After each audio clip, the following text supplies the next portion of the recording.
À la base, moi, je me destinais à être chercheur.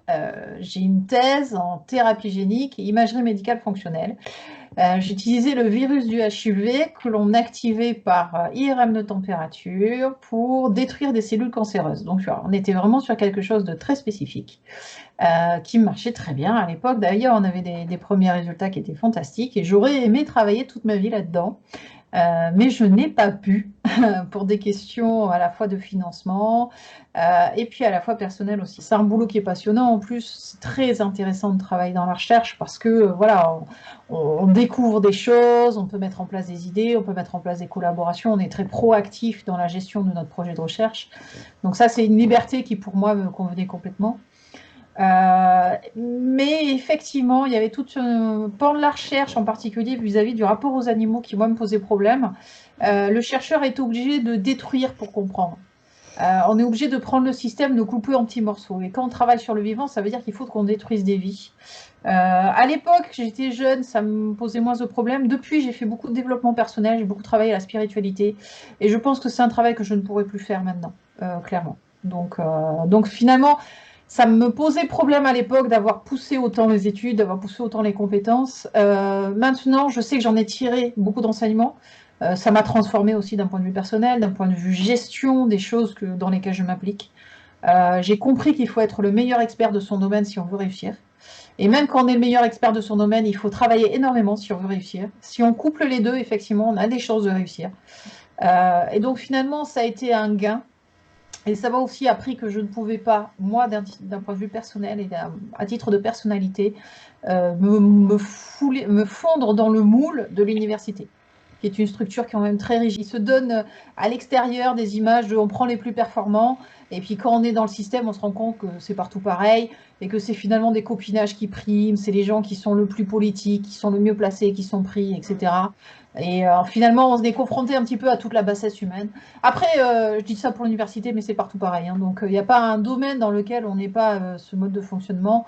Mais il y a des endroits dans lesquels ils se targuent d'être, entre guillemets, avec des valeurs d'élitisme et des valeurs de justice qui finalement ne sont pas incarnées sur le terrain. Je n'ai aucune envie d'avoir les postes que mes amis ont encore, où finalement ils ne voient pas leurs enfants, ils ne voient pas leur famille, ils n'ont pas de perspective d'avenir, ils n'ont pas de perspective de changement, ils ont au contraire des perspectives qui se dégradent de plus en plus, avec des conditions de travail qui se dégradent de plus en plus parce qu'il y a de moins en moins d'argent à injecter dans l'université. Donc franchement, tandis que moi, mon chiffre d'affaires est en croissance permanente. Tu es en paix avec toi et avec ce qui s'est passé il y a des années.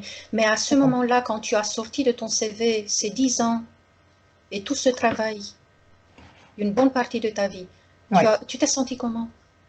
Je me suis sentie dans une profonde injustice. Pour moi, pendant presque 5 ans, tous les postes que j'ai eus, j'avais cette sensation de profonde injustice. Parce que j'ai fait ce qu'on m'a dit. Mes parents m'avaient dit, travaille bien ma fille, décroche des gros diplômes et tu seras heureux dans ta vie.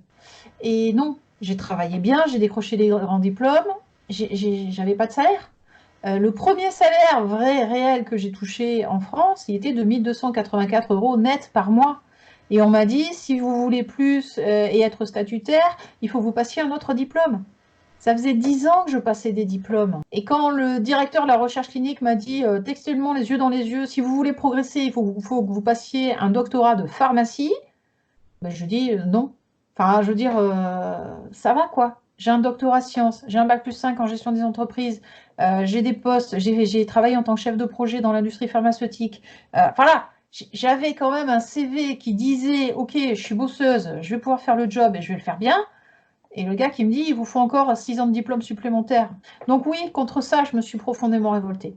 Et c'est à partir de ce moment-là que j'ai arrêté de vraiment m'impliquer dans mon job, de vraiment m'impliquer dans mon travail, que j'ai commencé à m'intéresser à l'écriture, et je ne pensais pas que j'en ferais une entreprise, que j'en ferais une activité rentable et qui est en pleine croissance.